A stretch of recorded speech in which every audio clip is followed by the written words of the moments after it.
Coming to the అంటే ఇప్పటి వరకు కూడా మనం చూసిన జనరేషన్స్లో పేరెంట్స్ డిస్కనెక్టివిటీ అనేది చూడలేదు. ఇప్పుడు చూస్తున్న పిల్లలకి అది కనిపిస్తుంది. అంటే అది పిల్లలపైన ఎంత ప్రభావం ఉంటుంది, నెక్స్ట్ జనరేషన్కి చాలా ఎఫెక్ట్ అయ్యే ఛాన్స్ ఉంటుంది.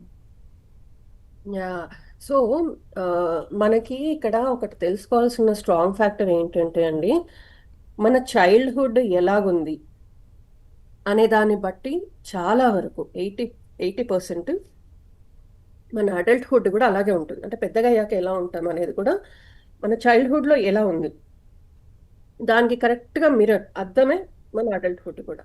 సో ఒక మనిషి ప్రేమగా ఉంటాడు, మంచిగా మాట్లాడతాడు, రెస్పెక్ట్ ఇస్తాడు అని అంటే ప్రాబబ్లీ వాళ్ళ పేరెంట్స్ కూడా అదే చేశారు. అలాంటి వాతావరణంలో పెరిగాడు ఆ అబ్బాయి ఆర్ అమ్మాయి.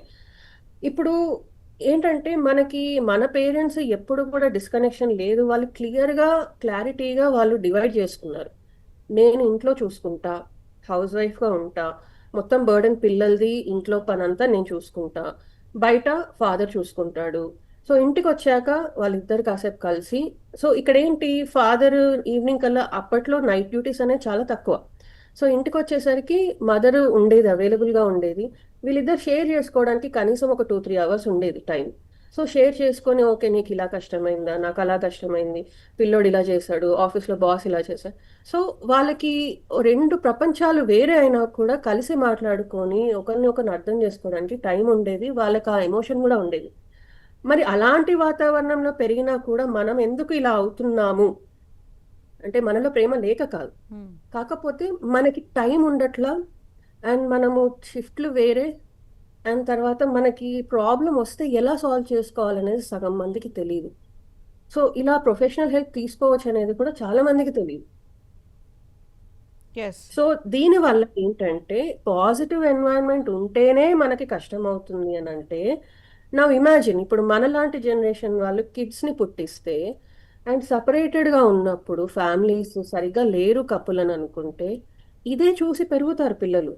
ఆహా, ఓకే మనం ప్రేమించాల్సిన పని లేదు, మనకి కావాల్సిన మన నీడ్స్ సరిపోతే చాలు, మన మీద మన లైఫ్ లీడ్ చేసుకోవచ్చు. సో వాళ్ళు పెద్దగా అయ్యాక వాళ్ళు పార్ట్నర్లో చూడాల్సింది ఏంటి, ప్రేమ, రెస్పెక్ట్ అవి చూడరు. ఓకే నీ దగ్గర ఇంత డబ్బు ఉందా, మన ఇద్దరం కలిసి వెకేషన్కి వెళ్తామా, లేకపోతే నువ్వు నన్ను ఎక్కువ విసిగించకుండా నా లైఫ్ని నన్ను లీడ్ చేయనిస్తావు కదా, ఓకే. సో అంటే వాళ్ళ గిరి తీసుకొని కూర్చుంటారు. నా ప్రపంచం, నేను అడ్జస్ట్ అవ్వను, నేను ఇలాగే ఉంటాను అనేది, ఆ అడ్జస్ట్మెంట్ కెపాసిటీ, రెసిలియన్స్ అనేది తగ్గిపోతుంది. కమింగ్ టు ద అంటే మ్యామ్, సమాజం కోసం ఇంకా వేరే ఇతర కారణాలైనా కూడా సైలెంట్ డైవర్స్లో కూడా అలా ఇయర్స్ గడిపేస్తూ ఉంటారు. అది కరెక్ట్ అంటారా, లేదా గౌరవప్రదంగా అఫీషియల్గా డైవర్స్ తీసుకోవడం బెటర్ అంటారా? ఏదైనా విడిపోవడం అండి బాధాకరమే. లీగల్గా అయినా సరే, లీగల్గా అంటే ఇంకా కొన్ని స్టెప్స్ ఎక్కువ ఉంటాయి. సో ఏదైనా కూడా బాధాకరమే. ఫస్ట్ ఆఫ్ ఆల్ అసలు సపరేషన్ కొంచెం దూరం అవుతున్నాము అంటే, సపరేషన్ అని కూడా అనను, డిస్టెంట్ అవుతున్నాము, దూరం అవుతున్నాము అన్న ఫీలింగ్ వచ్చినప్పుడే ఒకసారి దాన్ని సాల్వ్ చేసుకోవడానికి కూర్చొని మాట్లాడుకొని, ఎక్స్పెక్టేషన్స్ ఏంటి, వైఫ్ ఏంటి, హస్బెండ్ ఏంటి, వాళ్ళ ఎక్స్పెక్టేషన్స్ ఏంటి, ఎంతవరకు పాసిబిలిటీస్ ఉన్నాయి ఇద్దరు అడ్జస్ట్ అవ్వడానికి. ఎస్, ప్రాక్టికల్గా పాసిబిలిటీ ఉంది, అడ్జస్ట్ అయితే కొద్దిగా తను కొద్దిగా ఈయనే అడ్జస్ట్ అయితే అవుతుంది అని అంటే అసలు సపరేషన్ డిస్టెన్సింగ్ కూడా మనము మర్చిపోవచ్చు. వాళ్ళిద్దరు మళ్ళీ కొంచెం టైం మీద దగ్గర అవుతారు. కానీ కొన్ని ఫ్యాక్టర్స్ ఉంటాయండి. Like for example, silent divorce అంటే సరే ఎక్కువ ఏం మాట్లాడకపోవడం, బట్ అసలు ఒక హస్బెండ్ సపోజ్ ప్రేమే ఇవ్వట్లేడు, ఈ వైఫ్ ఏమో సరే రోజంతా పని చేసుకొని ప్రేమగా మాట్లాడదాము అని అనుకునేసరికి ఆయన అసలు ఇవ్వట్లేదు టైం, ఆమెను పట్టించుకోవట్లేదు.